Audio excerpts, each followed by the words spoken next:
Good afternoon everyone, it's Friday, June the 11th, and since our last video update, we've had between 2 and 4 inches of rain fall throughout the entire area. And that moisture has been a godsend for all of the plants that were seeded this spring. Right now I'm standing in a field of P506ML and I'm definitely seeing another flush of canola coming out now that we've had some rain.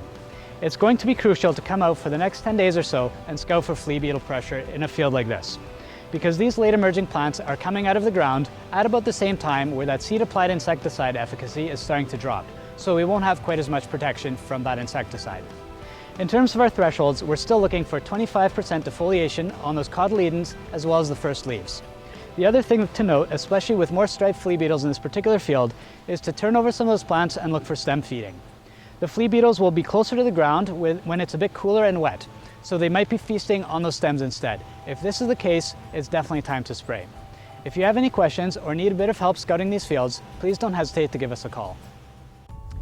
In general, the soybean crop is off to a great start and stands to do well with these higher moisture levels that we're seeing in the soil now. However, one thing that we will notice over the week to 10 days from now is likely going to be some iron deficiency chlorosis popping up in a lot of fields. Right now I'm in a field near Kleefeld and I'm definitely starting to see that those new leaves are a lot yellower than the previous trifoliate.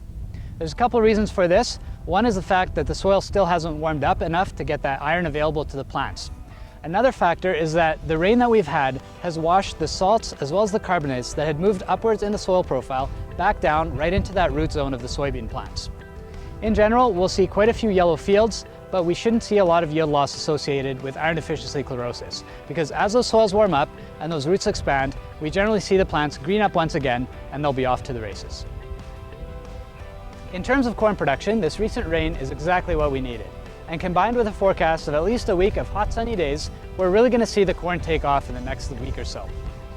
That leads us to the 3 things that we should really be scouting for right now.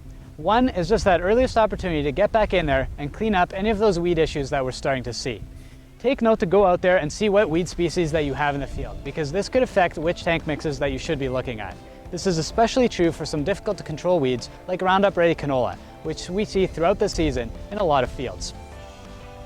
Secondly, we've seen a lot of activity in the last 2 days where growers are out draining their low spots as well as their ditches in the field. This is especially important for corn production because having saturated soil condition leads to nitrogen losses through denitrification. In really hot sunny days, we could lose as much as 4 to 5% of that nitrogen that we've put down in springtime. So make sure that you protect that investment and drain those fields as soon as possible. And finally, one thing that we're noticing once again is a difference in emergence timing. This is especially true on fields that were very dry or seeded slightly on the shallow side.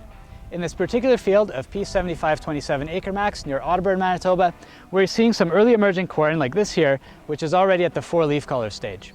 In the same row, we're seeing some much smaller plants that are just at the 2 leaf color stage. This difference in maturity is going to carry forward to a flowering date as well as physiological maturity that's later than the rest of the field. This is especially important towards the end of the season where we may have to leave these stands out a little bit longer to let those late plants catch up and start to dry down before we harvest. Thanks again for watching our videos, and we do have a bit of a contest announcement for you. Anyone who submits their plot or side-by-side locations to us through either a legal description or a GPS coordinate over the next week will be entered to win for a draw for 2 Cabela's gift cards.